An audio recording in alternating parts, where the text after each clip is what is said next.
A continuación presentamos el informe y conclusiones de los jueces del Tribunal de la Asociación Internacional de Derechos Humanos de las Minorías Americanas, con relación a las denuncias de asesinato y genocidio perpetrados en las escuelas residenciales contra los pueblos aborígenes de Canadá.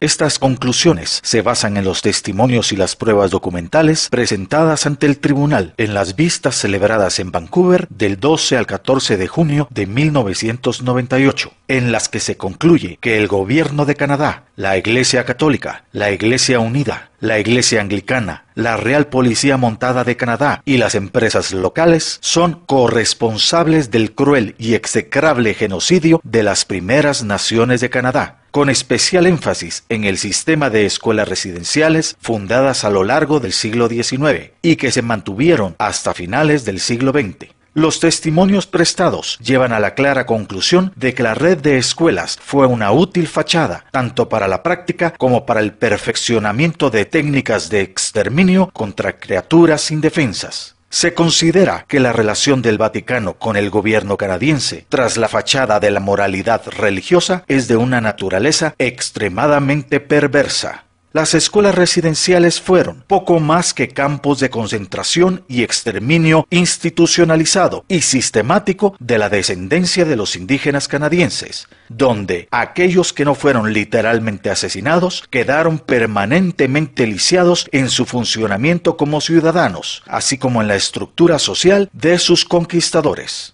Por lo tanto, hallamos al gobierno de Canadá, a la Iglesia Católica, a la Iglesia Anglicana y a la Iglesia Unida responsables de la comisión de los siguientes crímenes.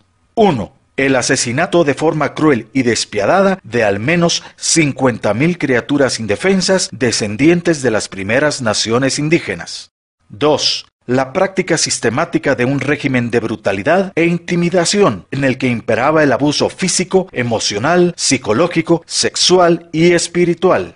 3. El secuestro sistemático de los niños separándolos de sus familias y de sus naciones, y su confinamiento contra la voluntad de sus familias en escuelas residenciales de territorios lejanos para provocar el desmembramiento familiar y nacional de sus pueblos. 4. La experimentación clínica con los niños, a menudo con resultados mortales. 5. El castigo cruel y despiadado, incluida, aunque no exclusivamente, la aplicación de corrientes eléctricas, el azotamiento público o el acordonamiento de sus genitales, la inhalación de gases y el lanzamiento de niños por las escaleras. 6. El envenenamiento sistemático de niños mediante la provisión de alimentos y agua contaminada con virus letales, y el flagrante desprecio por su comida tradicional. 7. La propagación deliberada de enfermedades mortales. 8. La esterilización forzada de jóvenes y niñas. 9. Negligencia criminal por parte de las autoridades y los miembros del personal de las escuelas, mientras los niños yacían enfermos, y/o la agresión y provocación de daños a los niños. Por ejemplo, el caso de Rose Johnson, de 9 años, muerta en 1941 en la escuela residencial católica Christie de Mears Island, en la Columbia Británica, a quien las monjas arrancaron el pelo a mechones mientras yacía moribunda, vomitando sangre negra y era víctima de una apendicitis aguda. 10. El aborto y el asesinato sistemáticos de los recién nacidos, de las niñas y jóvenes embarazadas, tras ser violadas por los sacerdotes y demás miembros del personal. Los restos de las jóvenes y de los niños asesinados están enterrados en fosas comunes.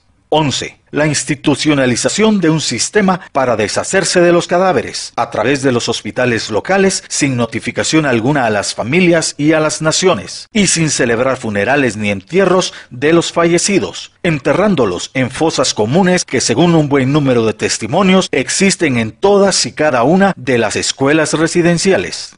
12. La provocación de deformaciones y lesiones de por vida, mediante la provisión de calzado inadecuado, palizas y la práctica odontológica sin utilización de anestesia. 13. Trabajo forzado infantil. 14. La administración rutinaria de drogas y sustancias químicas para forzar a los niños a realizar actos sexuales individuales y colectivos. 15. La obstrucción a las investigaciones policiales y la falsificación de documentos públicos. 16. La expropiación ilegal y masiva de tierras, el genocidio reiterado y la destrucción de las primeras naciones de todo el territorio canadiense, privándolas del derecho de representación y voto, en provecho del gobierno de Canadá, de la Iglesia Unida, de la Real Policía Montada y de diversos intereses empresariales.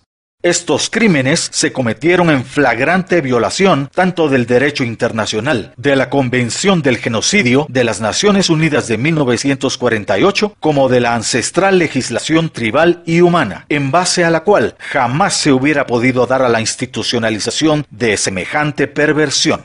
27 personas, por separado, prestaron testimonio oral ante este tribunal de la Asociación Internacional de Derechos Humanos de las Minorías Americanas, y muchos más han presentado declaración jurada por escrito, relatando sus vivencias en las escuelas residenciales indias de Columbia Británica. Los crímenes tuvieron lugar entre los años 1932 y 1971, aunque las escuelas se inauguraron un siglo antes. En Canadá tuvo lugar el genocidio más espeluznante jamás acaecido en la historia de la humanidad, el asesinato institucionalizado de 50,000 criaturas indefensas descendientes de las primeras naciones indígenas, cuyos únicos delitos no fueron otros que el color de su piel y su orientación cultural.